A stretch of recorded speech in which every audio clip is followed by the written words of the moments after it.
Hello, and welcome to our Boost in Conversation series. This is an opportunity where we sit down with figures, past and present, from the Boost scaling programme and beyond, that aims to unleash the power of partnerships to support organisations with proven solutions to some of the UK's social challenges. My name is Ajeet Jugnauth. I work for the Young Foundation, one of the delivery partners of the Boost programme that sits within the wider Inclusive Economy Partnership, working with Cabinet Office, DCMS, the Conduit Club, and Conduit Connect. In today's session, we will be highlighting the types of partnerships that can be created to improve financial resilience and inclusion. And I'm very pleased to welcome our brilliant panel of speakers. I'd like to first introduce Eleanor Pughe, Policy Lead at Responsible Finance, the national membership body for responsible finance providers; Chris Bennett, Commercial Manager at Fair for You, one of the country's leading credit providers for families who do not have access to mainstream credit, and is also a current Boost 2021 cohort member. And finally, Healy, founder of IncomeMax, the money advice service helping individuals to take control of their finances, and a Boost Alumni member. Welcome, all three of you. If I may, I'd like to kick things off with Eleanor. We're still in the aftermath of the pandemic. So what approaches do we need to support financial resilience? Thank you, Ajeet, and thank you for having us on today. So as Ajeet said, my name's Eleanor, and I've been at Responsible Finance for 4 years, and we're the UK's only industry body for community development finance institutions, otherwise known as CDFIs, and our members are mostly non-profits who make loans to businesses, social enterprises and people who can't access mainstream credit. So today I'll be focusing on our members who make small value personal loans to help people who are on low incomes that generally don't have savings or access to things like an overdraft or credit card, to cover costs like replacing a broken washing machine or buying their children's school uniforms. Our members' customers are mostly women, 2/3 of them live in social housing, and 7 in 10 receive benefits. So I'm going to start things off today by setting the scene a little. As we know, life isn't straightforward, and nor are our finances, especially now.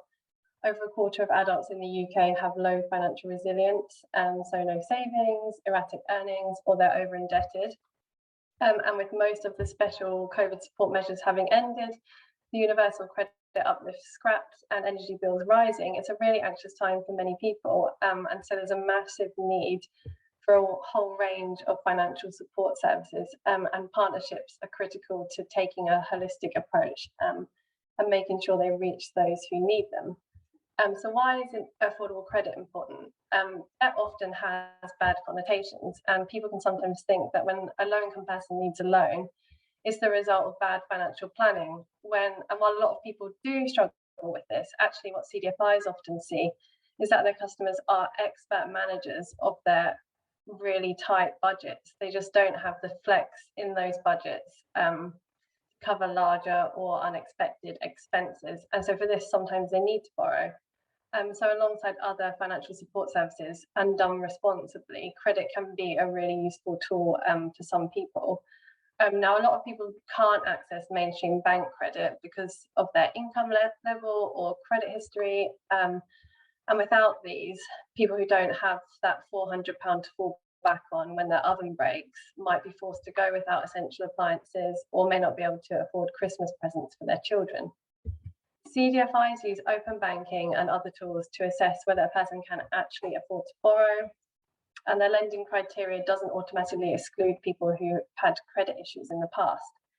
So alongside other affordable lenders like credit unions, they can offer a better alternative for customers who need to borrow compared to the other lenders who serve this customer base, like high-cost credit providers who can trap people in a cycle of unaffordable borrowing. We can't ignore the poverty premium and the fact that CDFIs charge interest so they can be sustainable themselves. But the reality is that people need to borrow money sometimes, and CDFIs aim to lend in a way that improves their customers' situation. They also often act as a gateway to other support services like income maximisation and debt advice. Credit isn't always the most appropriate option, and that's why a holistic approach is so vital. For example, if someone applies for a loan with the CDFI and they're over indebted, the CDFI would refer them to debt advice, because that's the most appropriate course of action. And by giving someone, for example, support to maximise their income, by identifying missing benefits they're entitled to, or reducing their bills, as I'm sure you're going to hear more about today from Lee, they might have the extra money to put aside so they don't need to borrow. So I'll give you a couple of quick examples to show you what CDFIs do in practice. My first example is Eileen. Eileen lives in Glasgow and was recovering from an illness. She needed to move house to help her recovery, and needed a small loan to make improvements to the old house before she could move. She contacted CDFI Scott Cash, who was able to approve a £250 loan and introduced Eileen to their in-house financial inclusion officer. He identified a number of benefits Eileen was eligible for and explained how she could access a discretionary housing payment to help with her rental advance. Eileen hadn't been aware of the support that was available before she contacted Scott Cash for a loan, and her increased income and reduced financial stress will positively impact her ability to manage her condition. My second example is Megan. Megan lives alone with her young son and receives benefits as her main source of income. Prior to having her son, she had been homeless for a year after getting into rent arrears. She approached CDFI Moneyline in 2017 for a loan to cover some essential Christmas shopping. And when repaying her loan, Megan chose to round up her repayments into a savings account that Moneyline opened for her. And since then, Megan hasn't stopped saving. She only ever used Moneyline that once in 2017. Because she now has that buffer. So what's happening in the wider credit market? Because of the growing number of people who have low financial resilience, more people are likely going to find themselves shut out of mainstream credit. But high-cost credit providers have been under increased regulatory scrutiny, and over recent years have been facing financial pressures themselves. There's been a number of high-profile exits from the market, the most recent being Provident Financial, and it's likely there'll be more in the coming years. So while it's positive that the bad practices of these lenders are being stopped, it will mean that there'll be thousands of people finding their usual supply of credit cut off, and when they need to get a loan, they'll be looking for it elsewhere. And there's a real worry about what might fill this vacuum. At the moment, the affordable credit sector does fantastic work, but it's still relatively small, and awareness of CDFIs is really limited. So there's a big role here for partnerships, which can help to tackle this and provide other financial support. And that brings me to my final comments on partnerships. So it can be really challenging to serve the customers that CDFIs serve, but despite this, they do it really well and have a long track record. Our members really value and rely on partnerships to help them do what they do and support their customers in the best way possible. Partnerships come with their own challenges, but when they work, they can be transformational. A recent positive example of partnership work for us came when home collected credit provider Provident stopped lending and withdrew from the market. Fairfield Finance led an initiative with us and ABCOR, which is the trade body for credit unions, to get Provident to refer its customers to affordable credit providers. So we hope that this is going to serve as a blueprint when there's future market exits of high-cost lenders, to make sure people know that there are affordable alternatives to go to if they need to borrow again. Another partnership example is aimed at increasing the uptake of debt advice. Here, one of our members, Street UK, has been working with Step Change Debt Charity to trial a direct referral link for their over-indebted loan applicants. So rather than giving them a generic link to Step Change's website, it takes them to more direct support, which is hoped will make people more likely to access the help they need. Another recent example is credit reporting company Experian has partnered with our member Scott Cash to try and divert people who are using its loan comparison service that aren't eligible for mainstream finance away from high cost credit providers and to refer them to Scott Cash instead. And a final example is our member Salad Money, which partners with NHS Trusts across the UK to enable it to offer salary deducted loans to NHS employees to prevent them from taking out high cost credit. And Salad recently did some research using open banking of it to look at its loan applicants' financial lives. And it was quite shocking to see the number of high cost credit providers that their loan applicants who are NHS employees are making repayments to. So partnerships are really important in helping both to raise awareness about the sector and also to improve customer outcomes. We're always open to exploring new partnership ideas. So I'd love to hear from anyone in the audience today who has any ideas. And now I'll pass over to Chris from Fair For You to talk about one of their exciting new partnerships. Thanks, Eleanor, and thanks all for involving me in the session. Thanks for setting the scene really well. Just to give you a bit of background on Fair For You, who we are, we're a not-for-profit social enterprise that provides an ethical alternative to high-cost credit providers for the purchase of essential household items directly from our retail partners. So partnerships to us are obviously very essential to what we do. As Eleanor's mentioned a little bit about, there are 15 million people in the UK in poverty, 14 million that can't access mainstream credit. So it's clear that there's a large demographic of families that have very limited options when a financial emergency arises in the household. Historically, as we've heard, many families have had to turn to predatory and high cost lenders. Now with many leaving the market, some are either going without or even worse, turning to loan sharks on occasion. When we set up Fair For You initially, we focused largely on appliance poverty. Recent reports from Turn to Us have indicated that over 4.8 million families, or 6% of households, are living without an essential household appliance.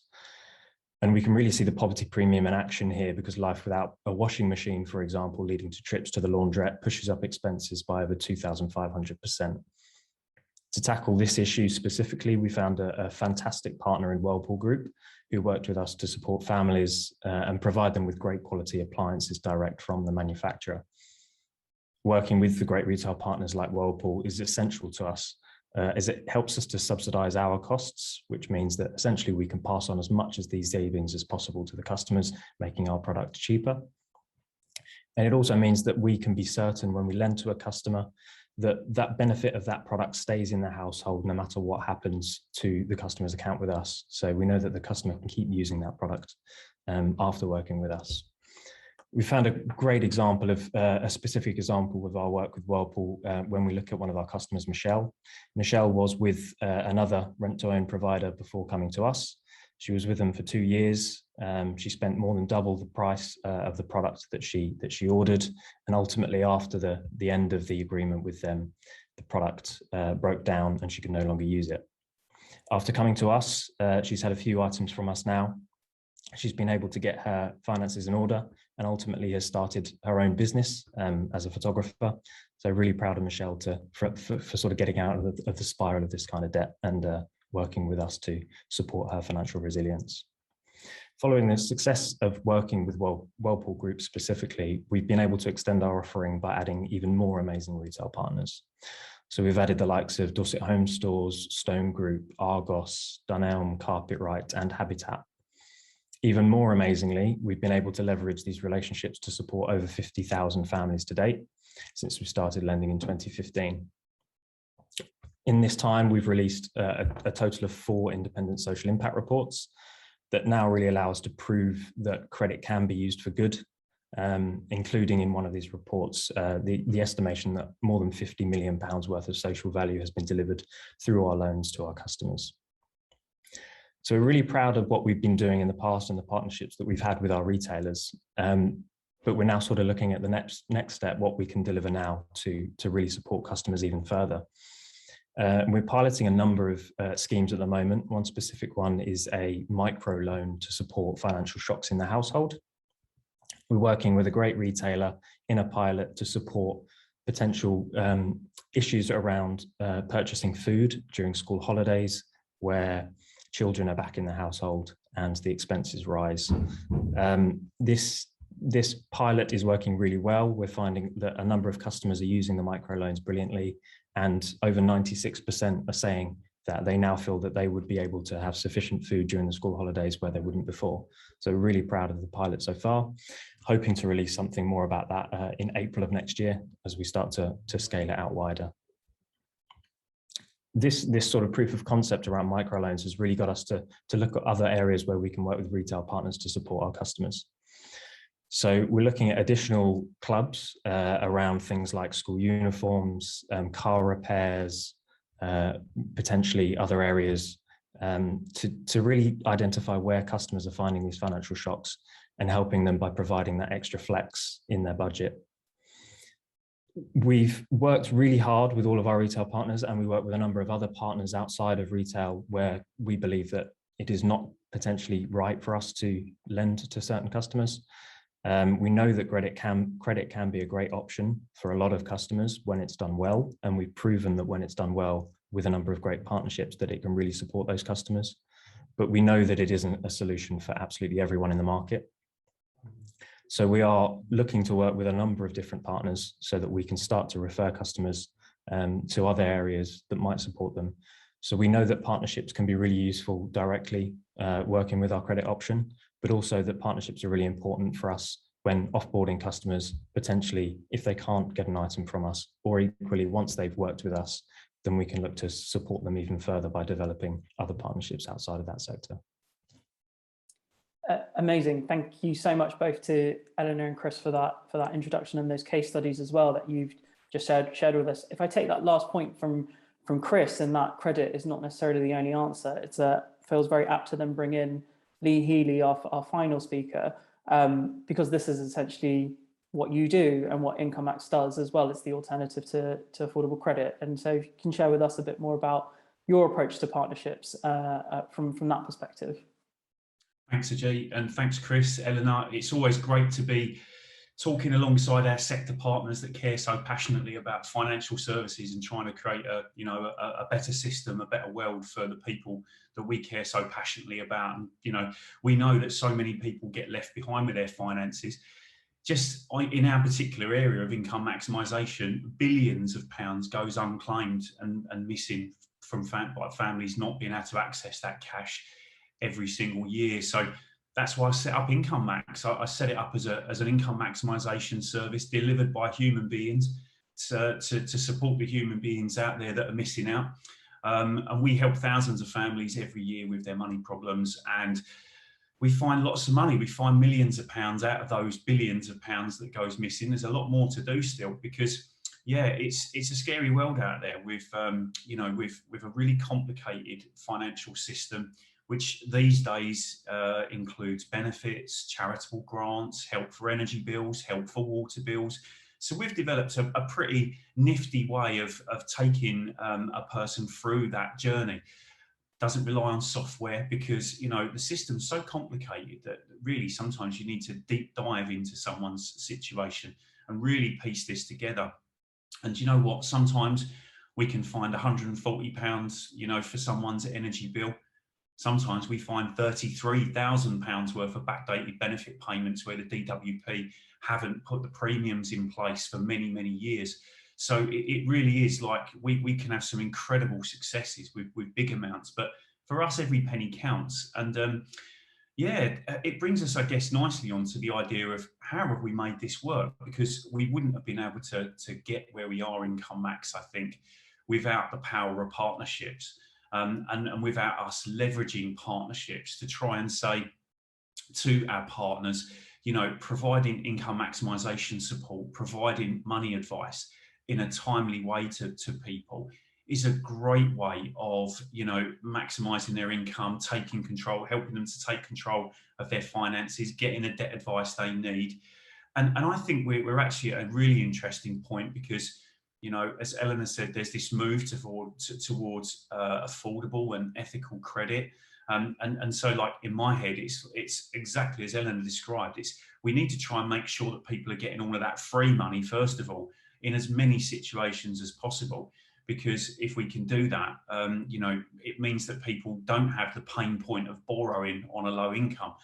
So we're certainly not anti-credit. We just want it to be the right credit, delivered at the right time for people, and so that's an interesting sort of, I guess, position we're in, because income maximisation has kind of caught a light. It's caught the imagination of everyone. I mean, I've been doing this for a long time, 27 years. It's my passion, but I really feel like we're only a quarter of the way through the job of getting income maximisation embedded into lots of systems, from DWP to affordable credit to energy to water, into the debt advice process, which I'll talk to you about in just a second.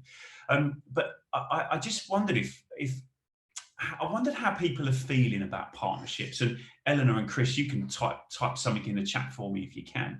But anyone else that's on the call, I'd love just while I'm chatting about IncomeMax and where we've made success of this, I'd love to know how people really feel about partnerships.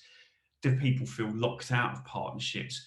Do they feel that partnerships are possible, or that there's sometimes too many barriers? Or are you really excited about partnerships? And I think Eleanor and Chris showed that there's a lot of excitement about partnerships, and it's really working for them. It's really working for IncomeMax too. So happy just to, anyone wants to just type in the chat. I'll kickstart it off because this is a great example and a case study of what we do.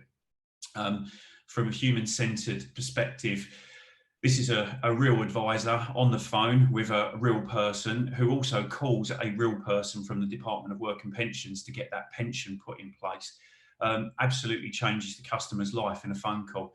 It's well worth a watch. So I've just popped that into the chat there, and that link will take you to that little case study, and you can just literally hear us and see us in action, which is really, hopefully will really bring home why I think that partnerships really work. And what was fascinating about that particular case study is it was referred to us by one of our partners, Nationwide Building Society.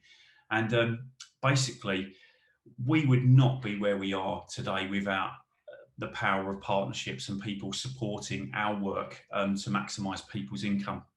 We currently work within the 12-year history that we've been going, we now work with EDF Energy, OVO, British Gas Energy Trust, Nationwide Building Society, Agility Eco, Vanquis Bank, Ingeus, and we've got a whole load of new pilots and smaller scale projects that are being funded by the British Gas Energy Trust. We literally, you know, we're so grateful to the partnerships that we have formed, because what they do is it means that we're able to employ an amazing workforce who provide this service to people, and it's funded by the businesses who we work with so that their customers get it for free. And to me, like, that's innovation. You know, it just means that we found a way to fund welfare advice for people without having for it all to be charitable grants through your local authority or whatever, you know. We found a way of saying it makes sense to put money into people's pockets. And so I guess this kind of leads me on to, like, what I think partnerships, sometimes we forget, is that it's a partnership. It's not just, I'm a partner with you because I do something really cool and you should definitely love us. It's actually a two-way thing. We love our partners and our partners love us, and together we love the customers that we help and support, and we celebrate that like non-stop. And you'll see that again in the video, you know. So I think the things, if you're watching this either live or you're watching this back and you're interested in partnerships and you're thinking about how do I make a partnership work, start off by just remembering that it's a partnership and that there are two sides that you have to kind of meet. So for example, how to make things work, what's driving that partnership, what's motivating that partnership. So for example, in the energy industry, there's heavy regulation and a willingness within the energy sector to support people with their energy bills. That drives us being able to say, hey, listen, we can do a fantastic job here. We can maximize people's income. Is it CSR? Is it just, you know, creating a better world? Because you know what, I don't meet anyone, either in the corporate, government or you know, social sector, who doesn't say we want to try and create a better planet for ourselves and our children, you know. Then how to try and make it work? Well, I don't think in my experience, anyone just goes like, there's £1 million, get on with it. Lucky if that happens. We actually run lots of small scale pilots from 5 customers to 20 to 100 to 1,000. You know, we run lots of, like, you know, 1-year projects that then turn into 2, 3, 4, 5 years. This year, we're celebrating our 11th warm home discount verification service with EDF Energy. 11 years. Of the same service delivered by a team every year that supports vulnerable people through that verification process. And it works for everyone because it covers that, you know, it covers the regulatory aspect. We're all working to create the best service possible and to try and get money into customers' pocket, because it's a win-win situation for absolutely everyone. So hopefully that sort of gives you a good idea of why I'm so passionate about partnerships. Eleanor, just on the chat, lots of excitement, but also lots of barriers to getting partnerships kicked off, 100%. And hopefully I've covered some of those ideas of like, how can we make partnerships exciting? It's often by making sure we understand where everybody stands and what the benefits to everyone, is actually going to be. And Chris, partnerships are critical to good business. Yeah, totally. The stigma around credit being delivered to this demographic of people and the misunderstandings around it definitely make it more difficult to get them set up when they could make a real difference. Again, I think there's always that worry that partnerships, perhaps, people are resistant to them. But in my sort of experience, I think people are really, really open to partnerships, whether that's corporate partnerships, whether that's local authority partnerships, NHS partnerships, charitable partnerships, social enterprise partnerships. Like, to me, like the more I do this, the more I realise that we're all on the same side and that we do genuinely all want a better world. So I think that's why we're all doing this. Ultimately, we want to try and create systems, services, a life that's livable for a lot more people. But in order to get there, we can't do this all by ourselves. It's got to be done through partnerships. So and I suppose the last thing really to say is I'm so invested in partnerships that if anyone watching this has partnership ideas that they want to run by me, I'm more than happy to give it that test, to say, what drives that partnership? What motivates it? And how can you deliver this quickly and in a way where you can start to scale it once you've proved that concept? Some resounding words there, Lee. Thank you so much. It's very clear the enthusiasm and passion that's there, and some great advice too. This is actually the portion where I do invite our guests who are on the call to switch your cameras on, microphones off, to pose your questions. I'll actually bring back Lee's question that he asked earlier on about how people are feeling about partnerships, and some we're starting to see the chat box is getting a bit more lively, but do pose them live on the call as well. And we also invite our guests to share your examples and your case studies and experiences with others, and do some of the sentiments that have been shared by our speakers today resonate? Do you feel something different? We invite you to share that too. So please do join us back on the call. If I can, Lee, just kick things off with a point that you just ended on with, and that openness and that call for people to come forward and let's just test this. Where do you ever find that there's sometimes a tension about, well, I guess it's essentially risk aversion, that actually, yes, let's test this out, but how people might sometimes feel a bit cautious about, exploring something completely new. Sometimes people don't often think about it might not work, and that's actually okay. But how does that maybe work in this particular realm or sector? Definitely. I mean, I think for me, one of the biggest learnings is that partnerships take time. A conversation that I can have today can take a year or two to come to fruition. That's why, there's no such thing as a wasted meeting or a wasted conversation or a wasted chat. Even today, someone might be watching this and go, do you know what? I've always wanted to reach out to X. I'm going to do that. And you might not succeed to start off with. You might need to do a bit of research. You might need to put in some phone calls. But, it's like old-fashioned, really. But it's that human-to-human contact, trying to find conversations. To me, conversations kickstart everything about. And I think, again, I would urge partners looking to forge partnerships not to just be thinking about what it is that they do and why it's so great. I think it's more about we've got something great, we want to make it work for you, so how can we do that? And so it's a subtle difference, but it just means that you're understanding the role of the partners that you're looking to partner with. I mean, there's some really good stuff happening at the moment. The no income loan scheme pilot, it's got a big partnership ethos in there, including support for income maximisation. The MAPS debt advice commissioning is absolutely making sure that big debt advice providers are looking at their smaller organisations and the more community-based organisations. And actually, there's another challenge there for all of us, because I mean, like, even with IncomeMax now, we're not a small player in this field anymore. We're hopefully very well respected. People know what we do, and actually, I think it's every organisation's duty to support smaller organisations as well to come through. So, for example, we've just managed to get £30,000 worth of funding for a grassroots black-led community organisation called Young Mums Support Network, led by the wonderful Fiona Small. And what we're going to help Young Mums Support Network do is to take their first steps into money advice, so that we can actually get that out to the community that they serve.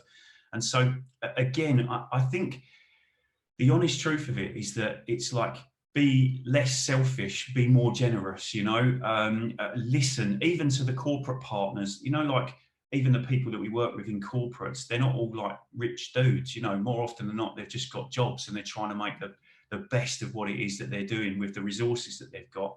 So for me, I think we just have to try and share and be generous as much as we can with partnerships. That shared view on the big picture of what we're trying to achieve and remind ourselves of that. I see a couple of faces have come up on the screen as well on the call, so I do invite you to step in and share your viewpoints if you'd like. Yeah, I thought I would just add, number one, thank you for all of those presentations. They're really interesting and really hopeful, which I think is important. We all need. Yeah, we really do. I think, one of the things I would say about partnerships now more than ever is you can really feel those barriers, I think. Like Lee said, they're long conversations and we know that. But when there are compounding factors of companies with their own budget constraints, and particularly if you're thinking about energy, Lee, you were talking about that, the suppliers kind of failing is really difficult to kind of, sometimes keep your energy, and for them to keep their energy for partnerships when they kind of don't know what's going to be happening in their business. And one of the things that I think collectively is really important, which I think, Karen, you sort of touched on about influencing policymakers and kind of having that collective louder voice, is probably building a real case for investment for businesses, thinking particularly about corporate partnerships here.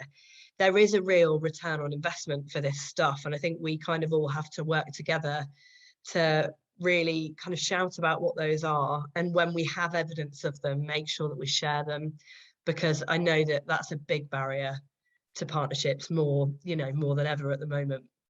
So yeah, I'd say return on investment for us, being able to communicate that is a big thing when we're working with essential services providers. That's all I'd add. Great, thank you so much, Alexis, really appreciate it. And also for Money and Mental Health, another Boost alumni organisation in the fold there. Any other comments or responses to what Alexis has shared, or other points? Karen's got some great comments in the chat, Ajeet, just around sort of changing attitudes to the client groups that we serve, because we know we work with the most vulnerable. They often need a lot more resource, directing someone to a website might not always be the best option for them. They need depth, they need human contact, potentially a voice, listening, how to influence policymakers more effectively. I mean, yeah, I always think that waiting for policy to solve everything is probably not the only way to go. It's important, but at the same time, I think we just have to be doing, and then trying to talk to and find the right partners as best as we can. It's obviously hugely important policy, so I'm not downplaying that. It's just that I think waiting for it to change is potentially a problem and can lead to frustration. And I just love that point, Alexis, that you made about keeping our energy. I think that's where we all sort of have a part to play to support each other. And I don't know, for a long time, I've been talking about the fact that there's like a movement, towards, doing things better and making this world a better place. There's a lot of good people out there, all coming from the same place. So yeah. I might bring in Eleanor in a second, but Karen, for the points that Lee's just reiterated, I wondered if you wanted to shed any more light or colour on your thoughts on that, and also from the Purple Shoots perspective on your approaches. It'd be great to hear from you on that. Okay. I totally agree that you can't wait for something to happen. You've just got to get on with it. But policy can be a stumbling block, certainly if you want to grow to any size. And there is so much money out there and so little being directed towards this sort of thing that there needs to be sort of a bigger change to make a big change. I guess that's what I think. I mean, from our point of view, I mean, we're a little bit different in that our lending is to enable people to start a business, but it's to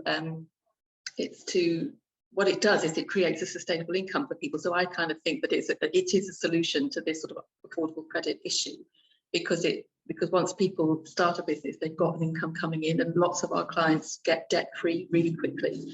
So it's a solution, but we're small, and so we do partner. We partner with lots of people that refer to us, and we partner with organisations that we can refer to. So we like Step Change, we like Christians Against Poverty for debt advice. We refer to our local credit unions and people like that to try to keep them away from the high cost providers, but they're all stymied by lack of budget to advertise, so the people that we work with don't know about them. So often we're too late, and they've already got. So that's why I kind of think we need scale or a bigger voice to kind of make what we offer more widely known and more widely supported. Fantastic call to arms there a little bit, Karen. If I can bring Eleanor in, because I mean, from the policy perspective as well, what's responsible finance's stance and how you kind of take that forward and power through what the sector is trying to achieve. In terms of policy, I mean, Karen will know, Karen's part of our enterprise lender network, and so like what Lee was saying, you could be chipping away for years and you think you're getting somewhere, and then it all just flops at the last minute. So like you say, it's really important to be doing as well as trying to influence policymakers, which is like what Karen does. I thought it was interesting what Lee was saying about how reframing when you're going forward to speak to someone about partnerships, saying instead of saying we're great, let's partner, we've got something great and we want to make it work for you. And I think often we've found it hard to do that, and we see a really natural place for partnerships between housing associations and local authorities and our members. I mean, I think I said it at the beginning, it's about 2/3 of the sector's customers live in housing associations, but actually there's not very many CDFIs who actually work with their housing providers because of the barriers that there are to partnerships there. So it's perceptions, it's like what I was talking about the perception of why when low income need credit, debt is bad, like issues around interest rates. And I think quite often the people that you are talking to are people who have never been in a situation where they've not had a bit of money to fall back on, or they couldn't imagine not being able to get an overdraft from their bank. And so trying to make them understand that there is a real need for this type of support, I think can be quite challenging, quite a big barrier. Bit of empathy, really. Bit of emotional intelligence in there too. Any other thoughts? Chris, I don't know if you have any additional thoughts or comments on what's been shared in this portion. No, I'd echo the point around local authorities and housing associations. It's been, well, part of our ideal strategy since 2015, and unfortunately we haven't broken it yet in 2021. So that's something that obviously we work with responsible finance with as well, and is really important to us. But also just to, I suppose, emphasize Lee's point a little bit more around how to approach partnerships. We've found by far the most success when we really understand what both parties are trying to get out of the partnership, and how we can provide that for both parties, and the easiest way, the quickest way that we can implement the partnership, especially working with some of the larger retailers like Argos, Dunelm and things like that. It's really important that we have a solution that works for them as well as a solution that works for the customers. has to work for every party involved. We need to understand that, as we say, a lot of the partners might have very restricted budgets, might want to test things out in a pilot, but that for most companies, there is a commercial need as well. Most companies need to be sustainable. So you really need to build that into the process and work a process that potentially works for them. And equally, look at potential value adds as well. We find that with a lot of our partnerships, minor things like case studies can really help to develop the partnership itself.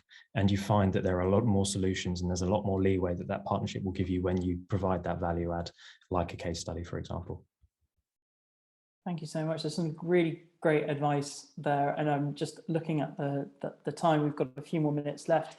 I mean, we're touching on the kind of what advice would you kind of give to others in this round. If I can go back to my speakers again, on one key point that you would wish to kind of articulate to others in the sector when it comes to forming those partnerships, what kind of is the number one piece of advice you wish to give?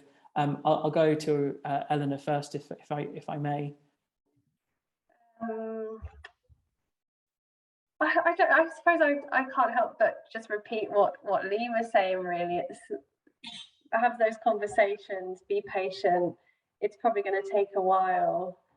It's going to take a lot of work and a lot of time, but if you persist, then, and like what you say about piloting, like, I don't know if you remember, but I mentioned the Provident, Provident collapsed, and then Fairfield Finance worked with us and Abcool to get Provident to send emails out to its customers to signpost them to affordable credit providers, because quite often they wouldn't know that affordable credit exists, and they might just go on lenderscompared.org and just go to the next high cost lender out there.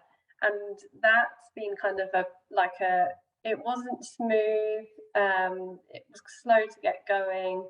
The email probably went out too late when a lot of the customers had finished repaying off their loans, and on the website, because of a rule, I think it's Competition and Markets Authority, one of their rules said that they had to have the lenders compared link above the links to the affordable credit providers links.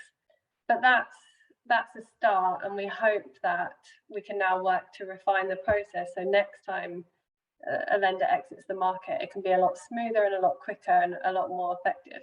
So yeah, I think just persist and test things out and be patient. Thank you very much. Lee, final words, advice? Drivers and motivations. It's the secret to what we've done with IncomeMax. You can hear today that I'm not, not talking about what we do that much, because I know what we do is brilliant. No offense or anything, but we're 12 years down the line. We know we've got the methodology, but partnerships are two-way affairs, and you've got to work out those motivators, what value you can provide and what value the partnership can provide to yourself. If you can crack that, it makes partnerships a lot more simpler, and you can get them off the ground using those pilots, those smaller scale things, to really prove that concept. So yeah, think about motivators, think about drivers from both sides of the partnership. I think that's a brilliant piece of advice. And Chris, I won't ask you again because you gave us some really great advice there in your final words. I invite our guests as well who are on the call, if you have any pieces of advice, things that you've done that would be really useful for others in the sector when it comes to approaching partnerships, please do share them if you have anything. I think to pick up on what Eleanor said about those kind of, you were talking about the kind of barriers where perhaps that somebody couldn't understand that actually they wouldn't be able to access an overdraft and stuff like that. And I think, we often are trying to speak to the right people, and the right people can sometimes really surprise us. I know that, I've always been really focused on needing a strategic buyer, an economic buyer, and an advocate. And sometimes actually I can have a conversation with someone in an organisation that sits in a completely different area, but because they've got that empathy and they've got that drive, they end up getting to the right place. And I think it comes back to what Lee said about conversations and connection. It's just so important. And those conversations with people can really surprise you. And also, I think you talked about lots of, things like Provident exiting the market, and we've got lots of energy suppliers exiting the market. I guess us all remembering that those people, those amazing relationships we've made, they're probably likely to go into similar organizations, potentially in similar roles. So kind of keeping your energy for those people, I think. Said keeping your energy a lot today. Maybe I'm tired. It's what we need. It's what we need. It's what we need. Chat box is blowing up already, I can see as well, so some great connections there. And I mean, this is what it's all about as well with the Boost programme and the connections that can be formed and the partnerships that could be explored, even amongst events such as this. It's really greatly appreciated. I am going to call it time. I'd like to thank again our guest speakers for joining today and for all the work and preparations that you put behind this. Really, really appreciate it. This will be the recording of this session will be shared later today, tomorrow, and more widely to others in the network. And we do invite those who weren't able to make it today to also reach out if they'd like to inquire further with any of the organisations that I've spoken today. We will share those details soon. Our next and final Boost in Conversation session is going to be on the 4th of November. Same time, 12 till 1 p.m. We will be exploring the evolving role of the founder and its position in sustaining company culture. We'll end the series with that. And also just a shout out for our Boost Power of Partnerships event that's taking place on the 19th of October. More information will be sent as well as part of that, but do register for that event when you see that advertised. But again, thank you finally again to Eleanor, to Chris, to Lee. Thank you so much for what you shared and your passion for this subject. We really appreciate it. For more information about Boost and the scaling program, you can visit the website www.inclusiveeconomypartnership.gov.uk/boost. You remember that off by heart. And if you have any other inquiries about the work of the Boost scaling program, you can always get in touch with the team at iep@youngfoundation.org. But that's it from me, again from our speakers, and wish you all a good day.